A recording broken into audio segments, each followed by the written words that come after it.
there. Today I need a little bit of help from you to restore my friend Voltron here. This Voltron is quite old. In fact, he's a little bit older than I am. And he's a little worse for wear. But most of all, he's just really, really dusty. So I'm going to use this trusty paintbrush to try to do a good job of getting him cleaned up and put back together. I'm using relatively soft, clean bristles.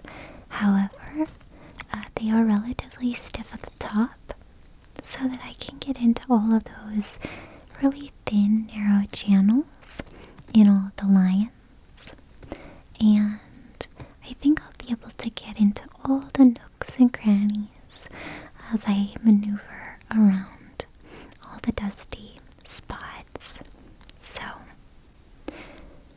if you grew up watching Voltron, this might be sort of nostalgic for you to see all these lions. Maybe you're part of the generation that was introduced to Voltron through the Revival series that had Stephen Ewan along with some other really great voice talent. There have been so many different iterations of Voltron throughout the years. It was actually originally based on a Japanese series, and so it's come a long way since then. The first series I think was called Beast King Golion, or like Go Lion. So, and if you don't know Voltron, you might be familiar with Transformers or Power Rangers. They all kind of have a similar concept. And each of these lions was driven by a different Lion Force driver. And so the Voltron Lion Force had Keith, who was kind of the leader, this black lion, Lance, who was in the red lion, a Pidge, who I think was the youngest one in the green lion, I believe. Sven, Sven in the blue lion, Hunk in the yellow lion, and my favorite, Princess Allura. She's the princess of Aris, and after Sven is out of commission, she becomes the blue lion pilot. Blue is always my favorite color too, so I really like her.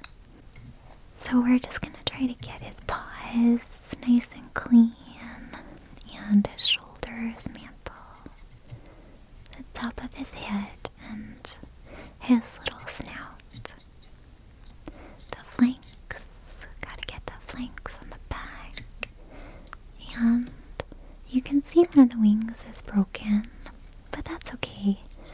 It just means that this legendary defender has been doing a lot of defending. And we can kind of get right into here. I think this is working really well, actually. Getting that dust off. Again, the stiffer bristles are doing a nice job of getting it out. You can see there's almost like a grill back here. We can get each little bit. And then right down here where the tail goes, that sort of the tail channel there. These retro toys are always so neat because invariably they just have more detail and more diversity in materials and things like that. A lot of them were really meant to last, be collectibles too, so we're gonna get his face and his snout, and some of these lions do need some dental work, so I'm gonna try to get their heads and also try to eventually get up in their mouths a little bit. I don't know when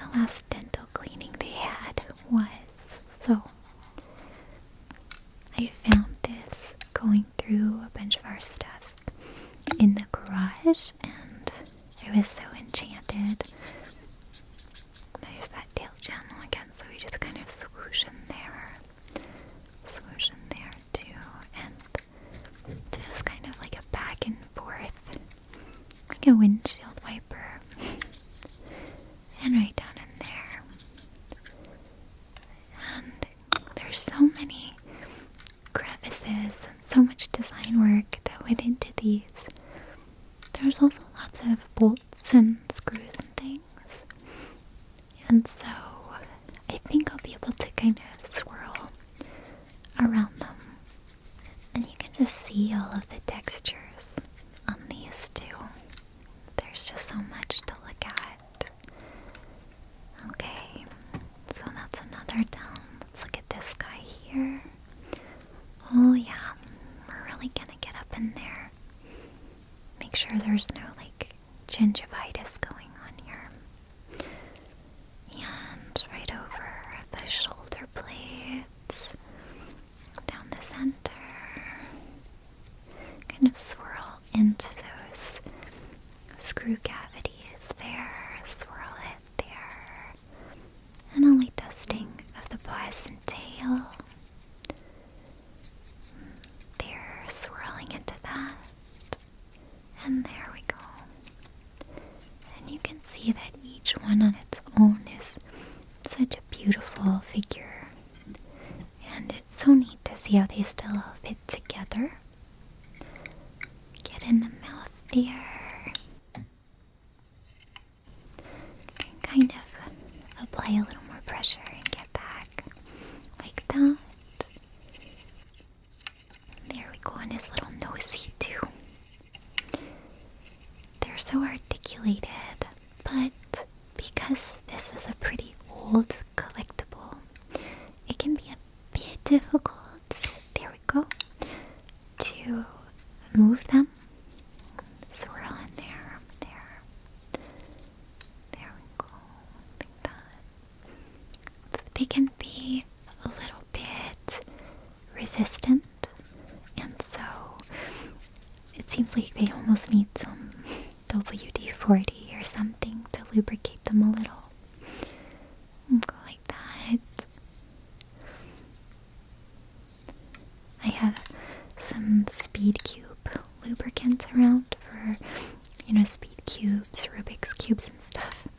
And I was wondering if I could use that to make the joints a little bit more malleable, but I didn't want to risk it.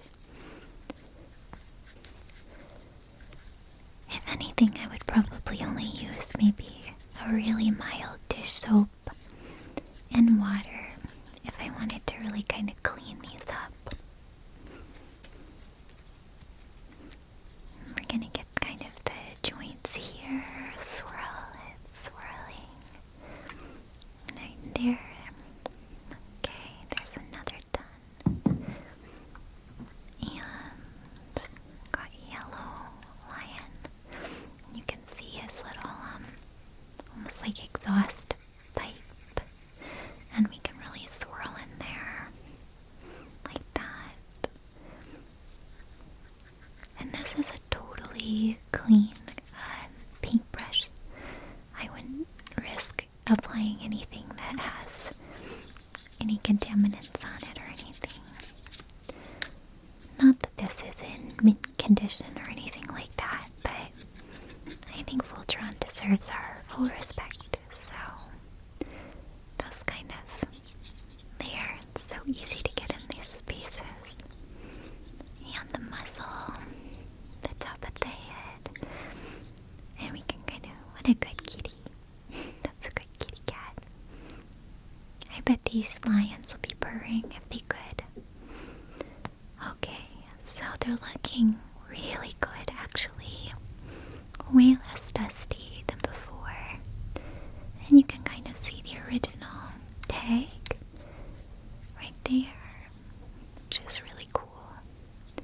Get under the neck, just like that, like that.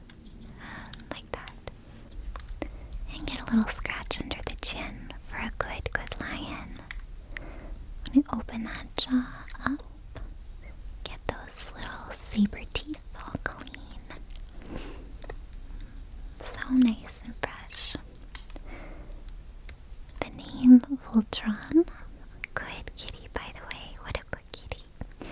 The name Voltron, as I understand it, was influenced by the film Tron, which came out in, I think it was 1982, so just a little bit before my time.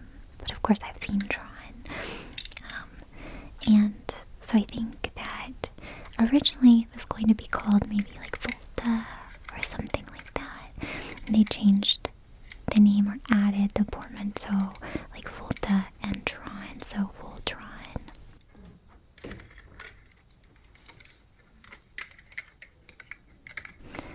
So now that he's looking spiffy and clean, I'm going to start to kind of put him back together. And you can see it's a little bit tricky here, but there we go. Get those legs up. Get the head in place, so important. I had a lot of Transformers, and I had my own Voltron when I was a kid. It was not as nice as this one. But my favorite thing was the actual transforming of them. It's really satisfying. And it's just so neat to think about the people who designed all of these little cavities and, again, little nooks and hideaways for all the features. And their little paws and claws are so cute. They have such little dainty feet for such powerful creatures. Okay, kind of snap that back in. Good, lion. Open the jaw. Get the head out. There we go. And this is where it all comes together. Isn't that so great? You can see it's very tall. And you can see the Voltron and all of the lions are looking great. Just click the last in, and there he is. Thank you so much for getting him all cleaned and ready. He's still got his missing wing, but I think he looks very dignified, very regal, and a little bit happy if Voltron could